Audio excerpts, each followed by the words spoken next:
यह LG inverter की PCB है, जैसा कि आप देख रहे हैं। और इसमें कुछ डायग्राम बने हैं जो कि मैंने यहाँ पे बना रखा है। जैसे ये किस लिए है, ये किस लिए है, तो ये दोनों मिला करके एक है।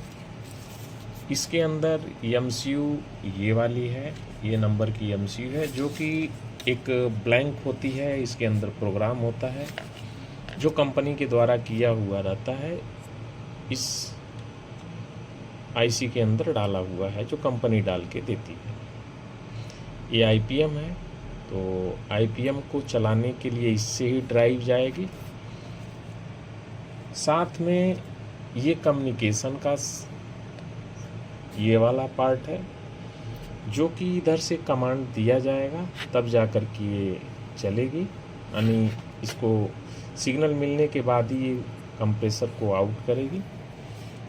यहाँ पे डीसी लिंक भी बना है, इसे भी जानना ज़रूरी है, वो कौन सी पिन पे आती है।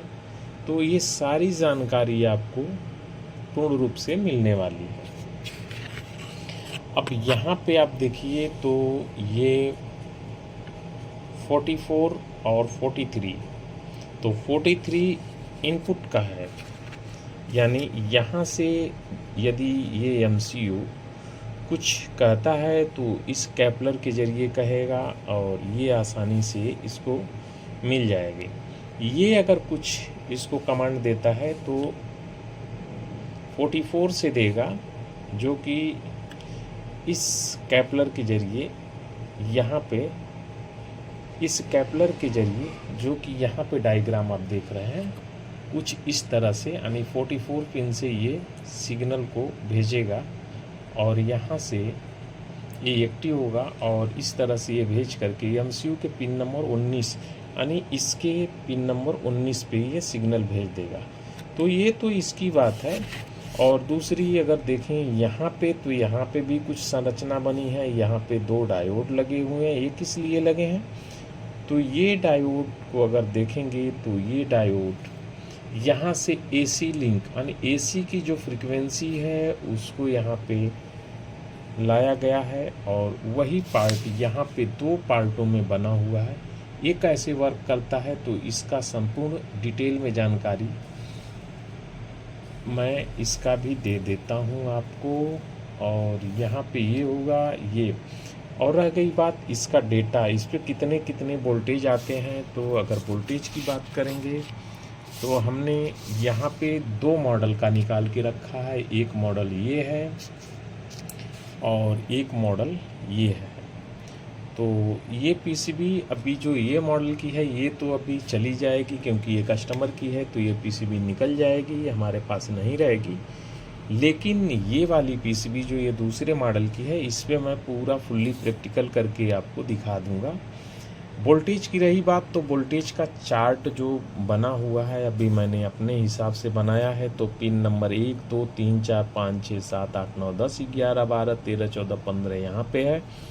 16 17 18 19 20 21 22 23 24 25 26 27 28 29 30 यहाँ पे है। यानी 1 2 इधर से स्टार्ट होगी, 16 17 18 19 20 यहाँ पे आ जाएगी, यानी 30 यहाँ पे हो गई। तो इसमें ही जो वोल्टेज आते हैं वो इस तरह से हैं ये वोल्टेज। और कौन सा वोल्टेज किस लिए है ये जानना ज़रूरी है। यहाँ पे यू वी डब्ल्यू के लिए अलग अलग, यहाँ पे जो कि 0 रहेगा, जब भी बंद कंडीशन में आप चेक करेंगे तो ये 0 0 ही रहेगा। लेकिन कुछ वोल्टेज यहाँ पे कंपलसरी है जो कि होने चाहिए, अन्यथा आपका एरर आएगा। यहाँ पे मैंने एक डायग्राम नहीं बनाया है जो कि यहाँ पे ओपीएम का इस्तेमाल किया गया है, जो कि शंट से जब ये चालू होगा तो शंट से बनने वाले वोल्टेज, यानी शंट पे जब भी लोड क्रिएट होगा तो उससे वोल्टेज जो जनरेट होगा उस वोल्टेज को इसके अंदर इनपुट कराते हैं। और ये ओपीएम है तो इसके आउटपुट पे जो 2.5 वोल्ट होते हैं वो वेरिएबल करेंगे। जैसे ही इस पे लोड पड़ेगा वेरी करेगा, वो सिग्नल यहाँ तक आना चाहिए।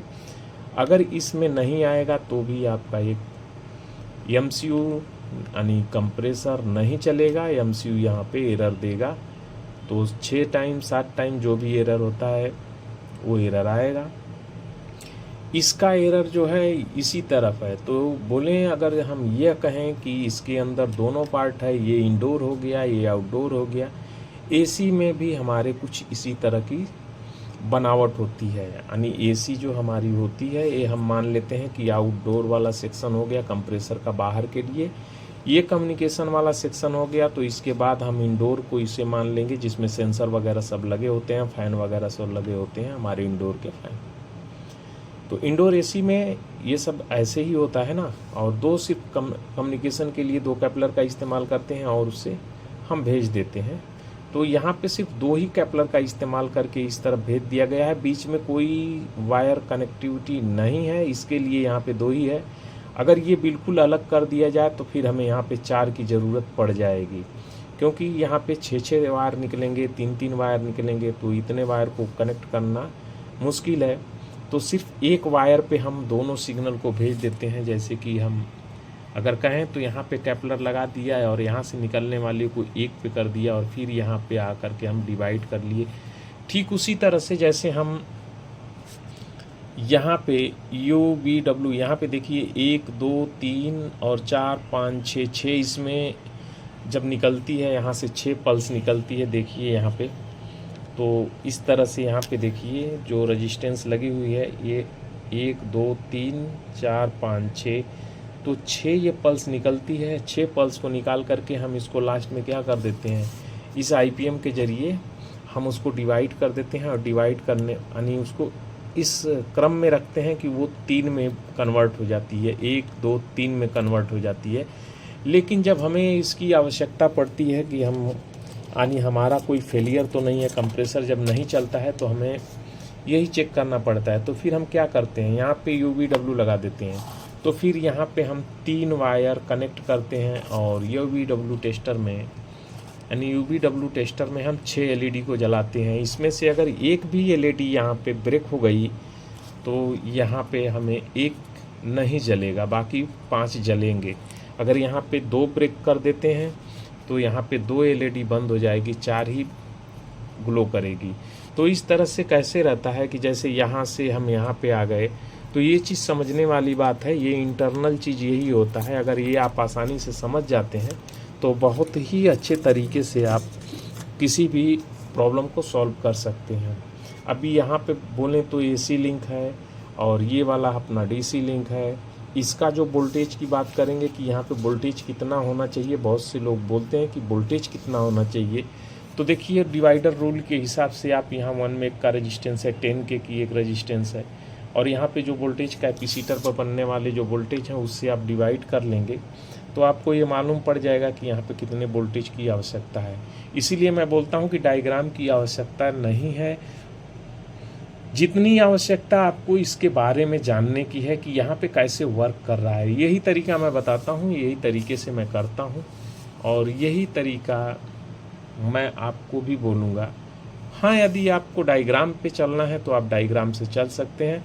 चलिए नेक्स्ट वीडियो में फिर मिलेंगे, तब तक के लिए नमस्कार।